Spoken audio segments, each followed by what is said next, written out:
Hello hello hello সবাইকে। দীঘাতে গিয়ে ঠিক করে খাওয়া দাওয়া করতে পারছো না? কম খরচায় তোমাদের দুপুরের লাঞ্চের জন্য একটা রেস্টুরেন্টের খোঁজ দিই। চলো দেখাই তোমাদের যে দুপুরের লাঞ্চটা আমরা কোথায় করেছিলাম। আসলে দীঘাতে এসে না প্রথম দিন প্রচুর সমস্যায় পড়েছিলাম খাওয়া দাওয়া নিয়ে। এখানে না কোনো রেস্টুরেন্টের খাবারই ভালো না। তারপর আমরা খুঁজে পেয়ে গিয়েছিলাম জানা রেস্টুরেন্ট। তো এখানে খাবার কিন্তু বেশ ভালো লেগেছে আমার। তো আমরা দুজনে দুটো থালি নিয়ে নিয়েছিলাম। আমি নিয়েছিলাম চিকেন থালি আর আমার বর নিয়েছিল কাতলা থালি। তো ফার্স্টেই আমি ডাল দিয়ে শুরু করলাম। ডালটা খেতে ভালো ছিল, কিন্তু আলু ভাজাটা না একটুও মচমচে ছিল না।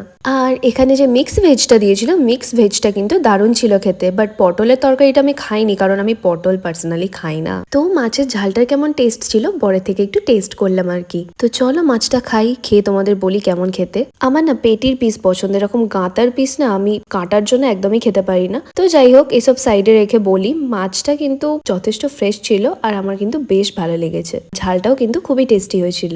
ও please ignore my face guys, actually রোদেতে ট্যান পড়ে না মুখটার একদম যাচ্ছে তাই হাল হয়েছে। তো এখন আমি মিক্স ভেজটা দিয়ে খাচ্ছি, যেটা কিন্তু খেতে আমার দারুণ লাগছিল। তো তারপরে এবার আমার চিকেন খাওয়ার পালা। তো তোমরা তো দেখতেই পাচ্ছ বেশ বড় সাইজের আমাকে 3 পিস চিকেন দিয়েছে। তো ঝোলটাকে গুলিয়ে আমি ভাতের মধ্যে ঢাললাম, আর এই দেখো আমি পেয়ে গেছি লেগ পিস। আর চিকেনটা কিন্তু দারুণ সফট ছিল।